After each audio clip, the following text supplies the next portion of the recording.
In my last video about Mass Effect Andromeda, I just sort of skipped past how I think decrying the game for having poor quality animations is counterproductive, to put it nicely, and I want to expand on that point here.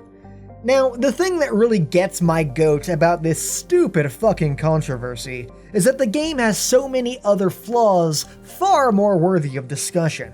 I mean, I don't even think that the animations are even the biggest problem that the dialogue system has, let alone the entire rest of the game. Now, to show you what I mean, let's watch one of the most infamously bad scenes in the game together and try to analyze exactly what's wrong with it. This is Foster Addison. She oversees colonial affairs. Where's the Pathfinder? You're looking at her. You're not Alec Ryder. My father's dead. He made me his successor. Alec is dead. Now, I've identified 4 key issues that I think this scene has. 1, the bad animations, obviously. 2, bad writing.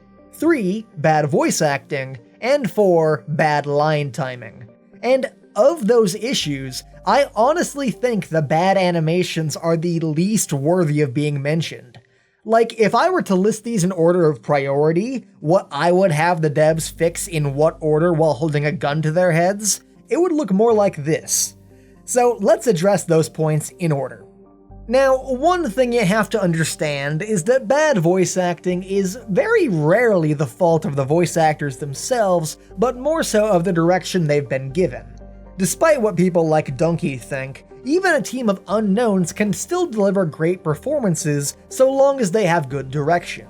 And when you've been in the recording studio for hours on end, you're putting a lot of trust that the voice director that's been listening to you the whole time knows what he's doing and would have told you if you had screwed something up. And good voice acting has to be informed by the writing, and as such can only ever be as good as the writing is. So the two problems, both the bad voice acting and bad writing, are very much intertwined here. Now, trying to explain bad writing and the reasons that qualify something as such can be like trying to hold on to a bar of soap in the shower, but I think you'll pick up on what I mean as I go along. For example, at the time of this scene, let's take a look at the current situation these characters have found themselves in. They are 2 million light years away from their home in a dangerous new galaxy, and everything that could go wrong so far has gone wrong. Now, for Addison's character, keep in mind that she's been living on the Nexus for the past year, trying to maintain a very tenuous peace despite the fact they haven't made any contact with any of the other arcs, and none of the Golden Worlds have actually panned out. Then, finally, an arc appears and gives her a glimmer of hope, but now she has just found out that the one person whose job it would be to fix this mess is dead and has left the position to their kid, who you think is a rookie with no experience. And let's face it, you pretty much are. Now, keep in mind, Addison didn't really know Alec, the Pathfinder that died, so she just saw him as a means to an end, the solution to the shithole that the Andromeda Initiative has become. So I think her reaction should be far less concerned with his death and way more angry about their best hope suddenly being gone. Meanwhile, Ryder would probably be feeling the weight of the world on her shoulders. After her initially gung-ho attitude towards exploration ended up with her only living parent getting killed and her taking his position, she now has not only the 10,000 human colonists to care for, but also the entire population of the Nexus, who by the way, have been sitting on their asses for the past year infighting and not doing anything to help. So she might be feeling a mixture of sadness, stress, and maybe a pinch of anger on top of that. So with all that in mind, let's watch this again. This is Foster Addison. She oversees colonial affairs. Where's the Pathfinder? You're looking at her. You're not Alec Ryder.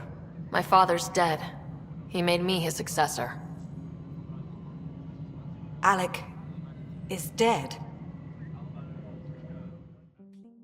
Okay, so where do I start? Firstly, keeping in mind all those character motivations I just talked about, like Ryder's father being dead, her being in charge of thousands of lives, and probably stressed to all hell, here she sounds like she's completely unfazed about the whole thing. My father's dead. He made me his successor. Personally, I would have had Ryder deliver this line like they were deeply saddened by it. Like they have to choke it out almost through tears to the point where she can't even finish the sentence and then maybe Sam has to say it for her. Something like, my father is... Pathfinder Alec Ryder is deceased. Or, if you want to take it in a different direction, maybe spoken like Ryder can't believe it happened, like it hasn't really sunk in yet. My father is... dead. He made me his successor. Either would have worked, and either would have been a better reaction than this. My father's dead. He made me his successor. And then we have Addison's line. Alec is dead. Again, really bad voice direction here. Keep in mind, after a year of suffering, she has just found out that her best hope for saving everyone is dead. So, considering that, I would have had her almost shout the line. Like, what do you mean he's dead? Although, considering they're also in a crowded room, and this is probably going to end up being classified information, maybe she should deliver it in a shouted whisper. Like, she's angry, but is also painfully aware that it has to be kept under wraps to keep everyone from panicking. So something like, he's dead? Now, I'm no professional voice actor, obviously, but I still think my shitty delivery is better than what the game has. Hell, text-to-speech could probably do a better job. This is Foster Addison. She oversees colonial affairs. Where's the Pathfinder? You're looking at her. You're not Alec Ryder. My father is dead. He made me his successor. Alec is dead. But, of course, the other big issue with this scene is the line pacing. In all visual media where sound plays a part, be it films, games, and even YouTube videos, there's this intangible concept called the beat, that is more a learnt skill than something you can really teach. The beat is the time it takes from ending one sentence to starting the next. It's something your brain does automatically in an actual conversation, but like everything else in acting, it has to be artificially created in media. For example, I'll read this codex entry and deliberately mess up the beat twice. Intended as safe anchorage, embassy, and a financial center, the Nexus is a vast space station sent ahead of the main Ark fleet. It traveled to Andromeda in an incomplete state to reduce fuel demands, and etc, etc. So that's how you mess up the beat, and it's something that I imagine would be insanely difficult to program correctly into a game with as much dialogue as Mass Effect has. Daniel Floyd from Extra Credits just made a fantastic video showing how much work goes into a conversation engine, and how many things could potentially be at fault here. But what confuses me the most about this scene is that this isn't even a dialogue for some side quest on a planet in the middle of bumfuck nowhere. This is a mandatory conversation in the first hour of the game, which I would have assumed would have more effort put into making everything look and sound nice. And now, after all of that, we finally get to the animations, which, yeah, they're bad, but I think the aforementioned problems are way worse. Like, even if you made the lip flaps match perfectly to the dialogue, that doesn't really help or change any of the things I've spent the last few minutes talking about.